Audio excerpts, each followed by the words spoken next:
Welcome to the Teen Rockstar Entrepreneur Podcast. Hello, everybody. Thank you for joining us. Welcome to the Teen Rockstar Entrepreneur Podcast. Today we have a really interesting podcast because we have a mom and son with us to talk about entrepreneurship and about life and about how to make choices and figure out what it is that you want to do and get to do it. So how are you, Christine and Zack? We're doing great. I'm doing great. Awesome. Thanks for having us. No, I'm glad to have you guys here. So I guess we can start a little bit by maybe you start introducing yourself and tell us a little bit about what you do, and then we'll go to Zack and we'll continue the conversation. Beautiful. I love it. I'm Christine Renee. I am a six-figure business owner in the spiritual space. I have a Reiki business online, which teaches online courses, usually 6-month programs to help spiritual seekers really come into their own powerful space and offer shamanic Reiki particularly. So that's my world. And I've been in this world for a really long time. I've been an entrepreneur for what feels like forever. I've been doing Reiki for over 20 years now. And my dad was doing it when I was a kid. So that was always special. And then I really wanted to be able to come into my own space of like making money. And when I recognized that I could do a session instead of work 5 hours at, $15 an hour, I was like, okay, we're doing this. we need to pivot. And I did that when Zack was probably about, I want to say like 8 years old. I kind of like started to really move into the entrepreneur world. And how did you get to the online part? How did you start? Or did you start doing it immediately? Or were you doing it in person? I'm curious to know your transformation. No, I love that question. So I was doing it person at first. I was living in 25,000 people. No one knew what Reiki was. And I really dived in and I kept showing up. My motto is always done is better than perfect. And I'm just going to keep showing up to do the meditation classes. I'm going to keep showing up for my clients and I'm going to keep learning. So education is a big part of my practice. We always need to be learning. So I built my practice to very full time. Come 2019, I had 15 to 20 clients a week. I was teaching Reiki classes once a month. I had 2 paying apprentices. Like it was a full deal. Yeah. And it was at that point that I was like, I want to teach other Reiki practitioners how to do it. If other Reiki practitioners know how to be successful in their business, then we can really make a change in the world. And so that's when I really pivoted over to online. It was right before the pandemic hit and I was ready to go. That's good. And that was good timing because a lot of people had time to actually do this kind of stuff and start learning new things and reinvent themselves. And Zack, so why don't you tell me a little bit about you? All right. So my parents divorced. My mom and my dad divorced at a very young age when I was 3 years old. My dad was is emotionally and verbally abusive to me. And he also is in a very good financial situation. He has 5 degrees from various different colleges, and he's $300,000 in student debt, and he drives for DoorDash, and he's always living the paycheck to paycheck. He pushed me into college and sports, and because he pushed me so hard into it, I've now kind of resented college and sports, or at least playing them. My mom was a great contrast, though, but she got me into counseling and therapy when I was 3 years old even, and really helped me process through the motions from my dad. And she's also a great contrast financially. She runs her own business. It's great. She's not like super stressed about financial, like, oh my God, I don't know just great contrast. Yeah. And my dad, from being in counseling and my mom helping me through therapy, I have developed really good mental strength. Being that I work with teens, when they're going such difficult situations, they really don't handle it well. And it seems like you're handling very well. Of course, I know that it's with your help. It's obvious, that you have such a positive influence in him. But still, I see many youth acting out and still not knowing how to cope with it. and you've managed to find a way to cope with it. And so I commend you for that.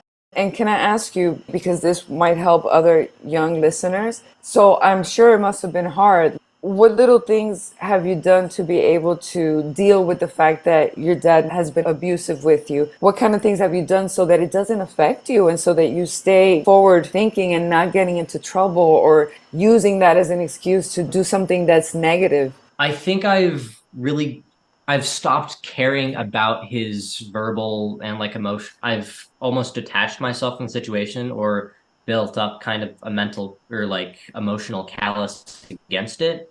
So I'm no longer affected by like insults kind of thing. Um, what was the rest of Yeah, you definitely built some thick skin for sure. yeah, that's a good Yes. way to think about it. And So what's really, yeah, go ahead. Sorry. oh no, if you were going to ask him something, I won't forget. Go ahead. Yeah, I think I'm so used to the role of being the interviewer. I apologize. I'm wondering if there what's been the modalities or the things that you've been doing in your life that's really helping you cope? Um, I get spending time like with friends doing, I don't know, detaching myself. I don't know where to go with this exactly. Hmm.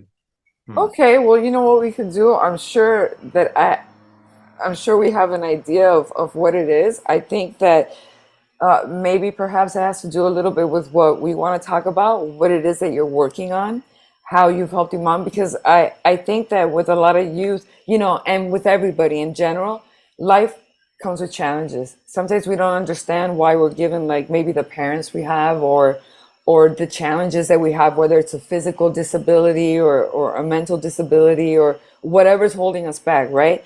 But as long as our life has meaning and purpose, it seems like we can overcome almost anything.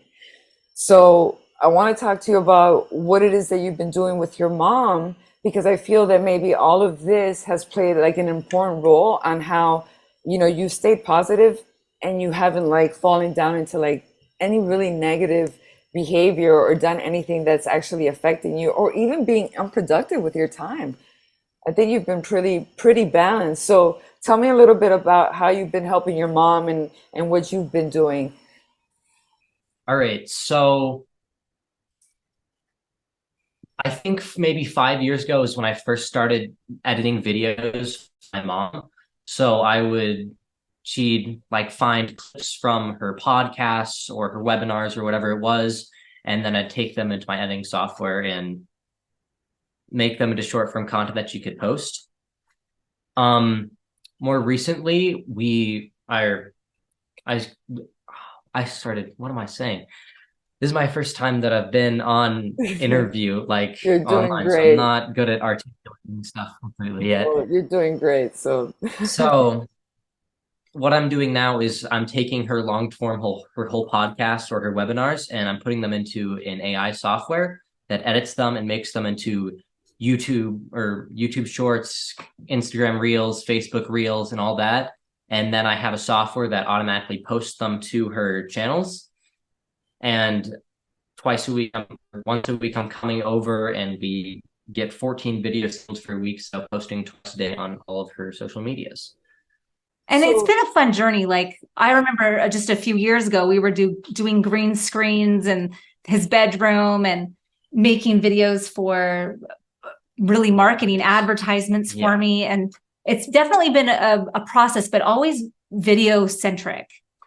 that's interesting. And so how did it start? Was it you that asked him for help? How did this magical partnership begin? I think he was definitely playing around with Adobe and Photoshop and like really getting into not necessarily social media, but just playing around making his own creations. And at the time it was Minecraft, right? Like every 12-year-old is kind of obsessed with Minecraft, right? So he wanted to make these Minecraft videos. And I was like, well, if you can do that, you can do mine. Like it was more of like watching him going, look, this is something that excites you. This is something that you want to learn more about.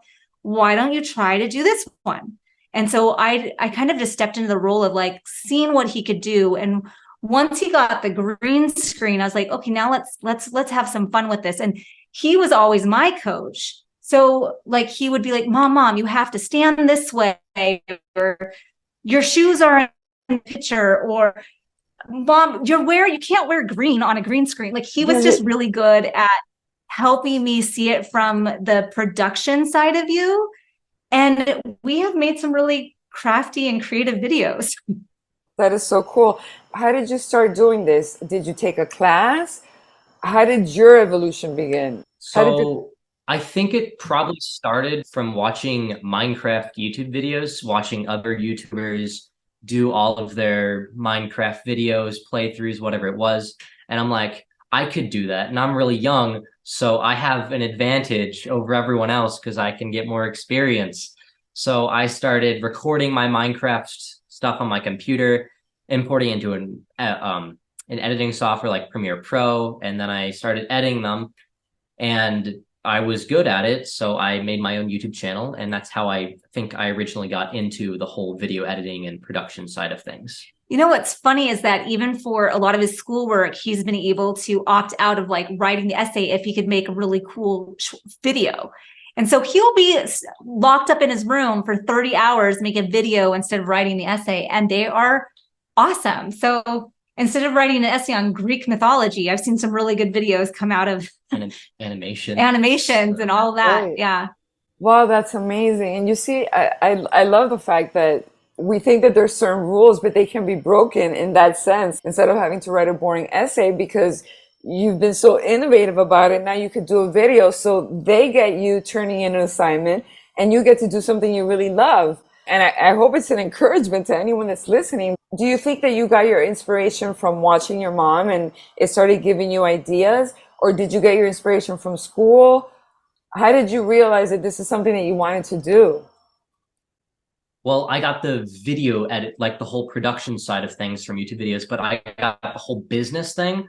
I think I probably was influenced that a lot by my mom. I saw her, doing her own business, making money outside of a typical 9-to-5 job or some other job. And I'm like, well, that makes money. I can do that kind of thing, I guess. So I think yeah, go ahead. I think part of it is that, his dad really was pushing college. And I was like, look, you don't have to go to college if you don't want to. There's no necessarily need in this new day and age when you can get Google certificates and you can do everything online. If you want to go there, you've got to set yourself up now for success. Don't wait until you're 18 and out of high school and just wondering what you're going to do. Make a plan, get successful, so then you can be independent and you can live the life that you want and not necessarily have to be restricted. And so I saw him go from this really like college is just this restricting thing to now he's taking college AP, like in high school AP classes that could go into college. So the door is still open. I don't think it's slammed shut, but at the same time, I wanted him to know that there was more options because there are now. College doesn't guarantee you with an ROI, like you don't necessarily get a return on investment. Being a young entrepreneur, there's so many possibilities, especially if you get really good at it. I totally agree. I always encourage youth to go that route.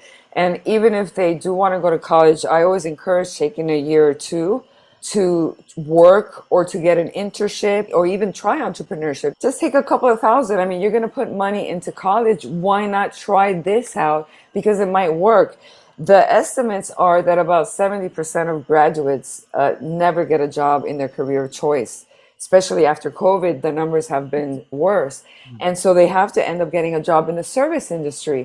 And I see nothing wrong with getting a job in the service industry. The thing is that you're going into it 4 or 6 years after you've been studying something. So you've wasted all these years, 6 years that you could have been earning money. But now on top of that, you didn't earn any money. You didn't gain any experience.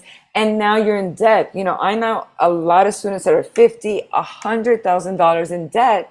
And now they have a $15 job and they have to live with their parents. They can't even afford basically to survive because the cost of living right now is just so high.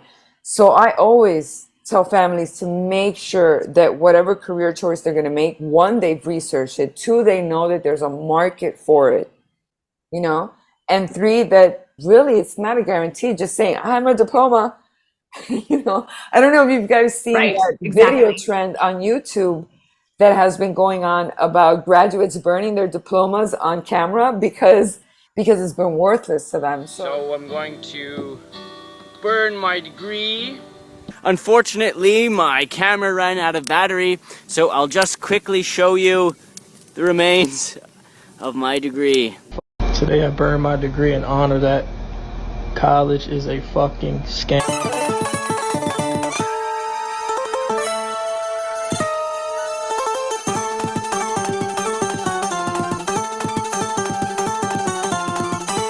Always tell parents to make sure. So I think that it's fantastic that you're doing this. So what are your plans? Where do you see yourself like in the next couple of years? I think my plan, like in the short term and like a couple of years, is to just have enough money and have a consistent enough business to have financial freedom, have travel freedom, like freedom to do what I want in my early age because I'm only young once. Exactly. Long term though, I want to make as much change in the world as possible. So and I think business and money is a really great way to get there. Yeah. Because, yeah. When you say your business, are you going to continue doing video editing? What is it exactly that you want to create? So I want to make the software that I currently use to edit videos, I want to make it very automatic. So in order to actually get a customer's YouTube videos and all their short form content actually posting, it'll only take maybe 30 minutes a month or even less. And then from there, I can get many clients. I can scale it from there. And maybe eventually, if I hit a wall or something, I can sell the business and invest in a new business model opportunity or something like that. But for right now, it's growing and optimizing the business that I currently have. Videos, and more videos. Exactly. You see, that's what I love about entrepreneurship because you're already you're thinking of a way of how to make it more efficient. And that's why I love entrepreneurship because it inspires so many good qualities, especially in young people. Because, for example, critical thinking skills, that's really important. And all those skills that you're using, you're going to be able to apply them in other aspects of your life. So, like your relationships are going to look much more healthier because you're going to apply the same strategy that you use for your business in your relationships. You're not going to be very impulsive. You're going to have that same mindset. You're going to be like, wait, if I do this, that's why I think that it's so good to be able to learn all these skills. And I want to ask you, Mom, on your journey, because I remember when we were talking, you told me a little bit about your journey and how you got to where you were. And I remember telling me something about you getting sick and how Oh yeah. that hit a light bulb for you and how you made changes in your life. Yeah, absolutely. So um I was diagnosed with an autoimmune during my second pregnancy, Zach's younger sister. And in that time it was really stressful, to be perfectly honest. I think Zach's version of the story, he doesn't remember it because he was only 8, but I was extremely sick and running to the hospital, going to the ER because my gut was just shutting down and no one knew what it was. I wasn't getting a proper diagnosis. And it was at that point where I really needed to stop and slow down because I was running ragged. I mean, I was working a typical 9 to 5. Plus I had a toddler who was not sleeping. Plus I had Zach's dad calling the police for ridiculous reasons and just creating drama where they didn't need to be any. And there came to be this turning point where I really had to say, I need to choose me first. I need to heal myself. And therefore, I'm going to need to give up custody of my son and make him live with his dad because I need to choose my healing.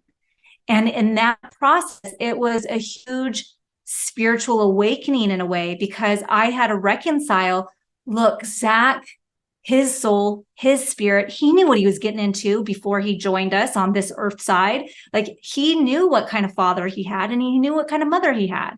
And I had to release and let go of the mama bear control, protect him at all cost mode, because it was killing me.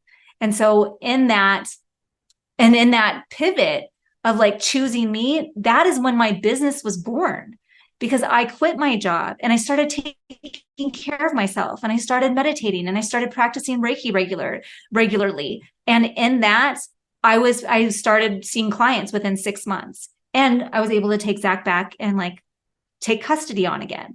But I needed to heal me first. And I think that's so important for entrepreneurs to know how much self-care is. Like, it's super important. Like, go to the gym, go get a massage, like go take care of yourself, eat well, because that's how we're going to sustain.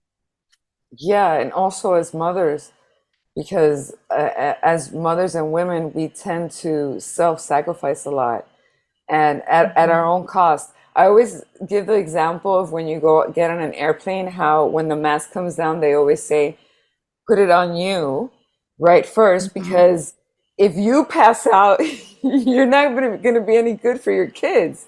And I feel like it's the same thing in life. Like, if your cup is empty, how are you going to be a good mom for your kids? And I feel like that's when the problems at home and the drama and all the toxicity begins. So, I think that was very brave that you did it. And, I'm sure you felt a little guilty in the beginning, but look at that, making that decision and listening to your intuition and to your inner voice, it worked out. Do you think that your illness, because you obviously believe in a higher purpose and you believe that we all planned this, so that means that you believe you have a mission in this life.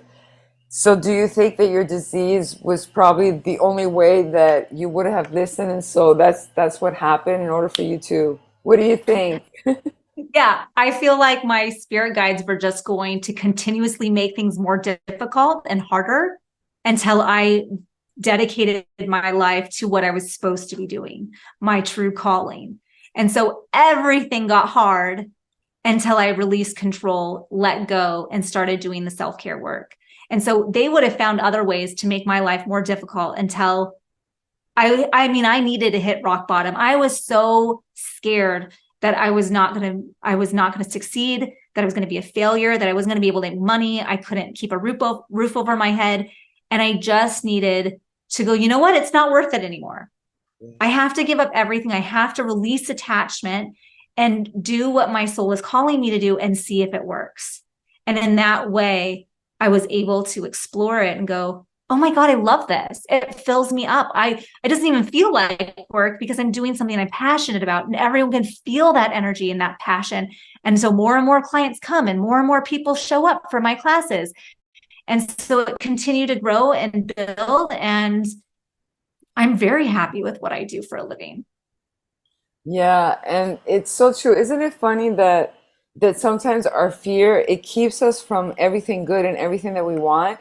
And then when we're able to push past that fear, because I went through a similar thing that you went, and I was struck ill. I was born with a club foot, but I got so ill and stressed from fear and work and all this stuff, and I didn't have these skills. That's why I'm so into personal development and teaching youth, that I ended up developing fibromyalgia, chronic fatigue, having grand mal seizures every couple of months. It was terrible. And I feel the same way, that it was my higher self, my spirit guides, whatever you want to call it, like telling me, giving me signs all along, but I was so afraid to make that leap, to make that jump, that it was like, it will knock you it will literally knock you flat on your feet for you to listen. And I think that in reality, illness is a manifestation of us not listening to our body, not listening Exactly. to ourselves, you know what I mean?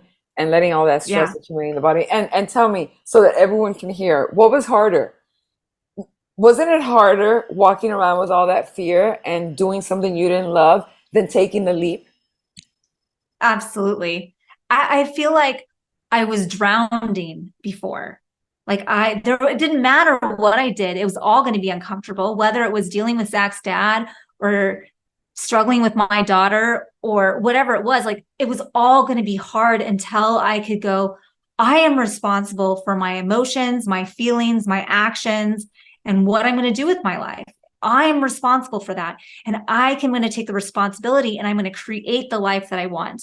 How am I going to do that? I'm going to start seeing these clients. I'm going to build this business. I'm going to go online. I'm going to keep showing up. And so it really became like the fear didn't matter anymore. I'm just going to do it anyway. If people don't like me, that's their issue, not mine. So I just kept moving beyond the fear and just showing up. And I'm like, if you love me, great. And if you don't, that's not my problem. I'm going to keep going. I'm going to keep going. And as long as I was in a space of passion and excitement and love for what I did, I didn't care what anyone else thought. And I still don't. And I'm just like, you just do what you love and you keep sharing your truth and you keep sharing your love and you keep sharing your passion and you'll get there in the end. It just changes everything about you, because when you're doing something you love, you show up happy and automatically your life just starts changing. The people around you starts changing. Your situations start changing. It saddens me that there's so much mental illness. There's so much sadness. There's so much division and everything going on. I feel that it's because people lack purpose and meaning in their life. That's why I feel that entrepreneurs are like the rock stars of the future, because the system right now that they've built, the school system, the political system, the healthcare system, and even the work system is just crumbling down. And so now it's time to start anew. And I think that although there's a lot of negativity, there's also so much positivity and so many good things to look forward to.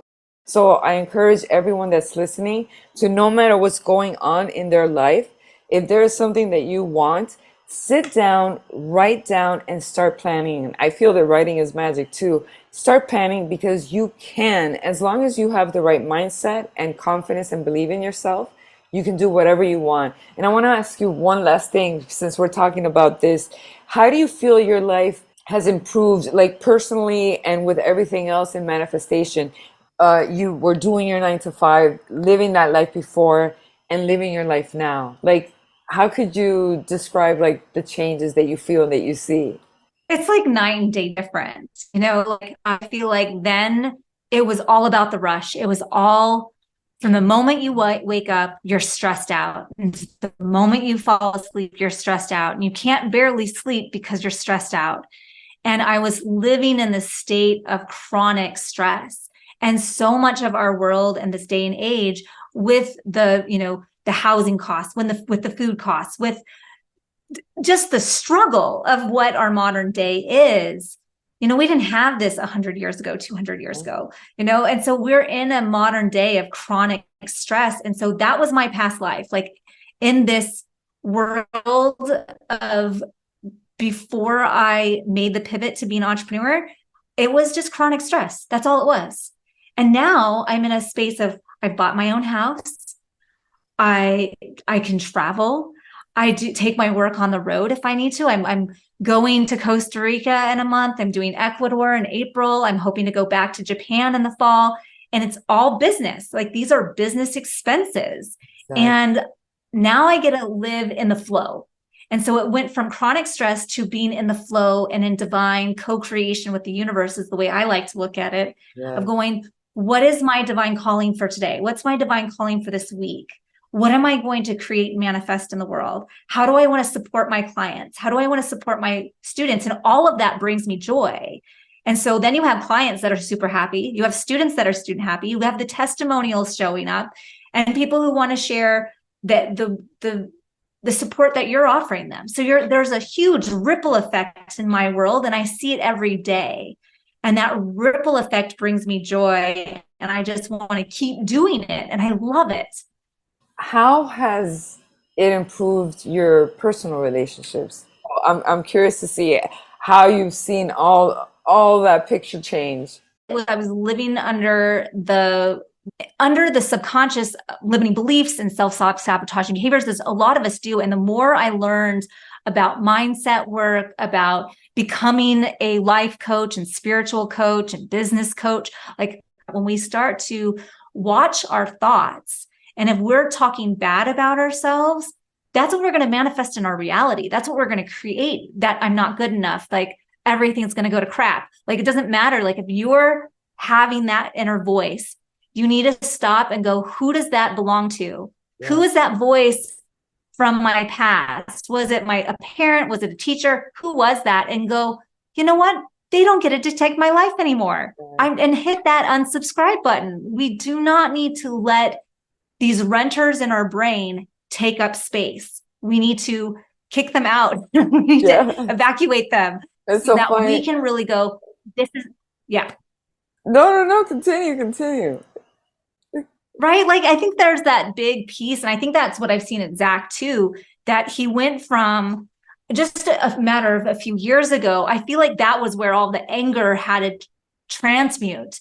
And really, he was very frustrated and angry about the parenting schedule and having to spend time with his dad.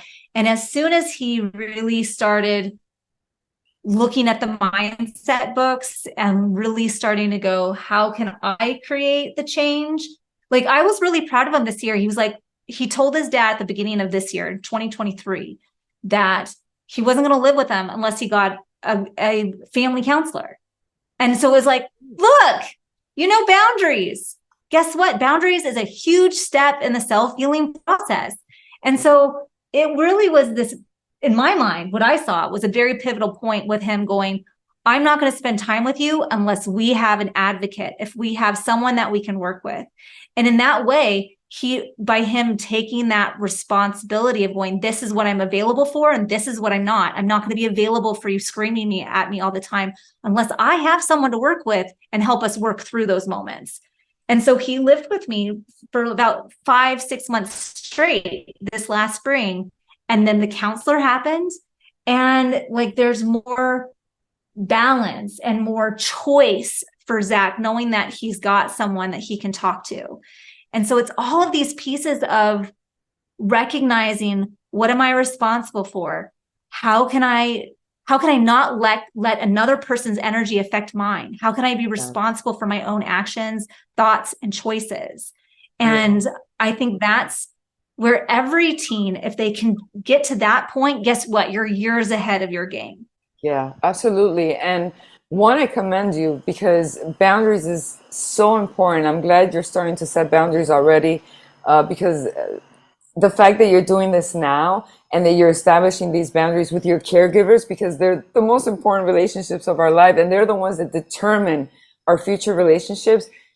That means you're destined to have good relationships. It's what you're saying. You do this now, you do the work now, and guess what? It might not pay off today or tomorrow, but that delayed gratification, you're going to get that treasure chest and everything pretty soon, because that's just the way it works. And, I love that fact also, that you're teaching him that, and this is something that I teach youth as well, you can't control the external world. You can't control other people. That's what happens with a lot of people that turn narcissistic and turn toxic, because they're so insecure and full of fear that in order for them to be okay, they have to control everyone and everything. And that's when it starts getting into manipulation and toxicity and lies and problems, but you realizing that, I can't control anyone else, but I can control my environment. And that means that if you don't behave, guess what?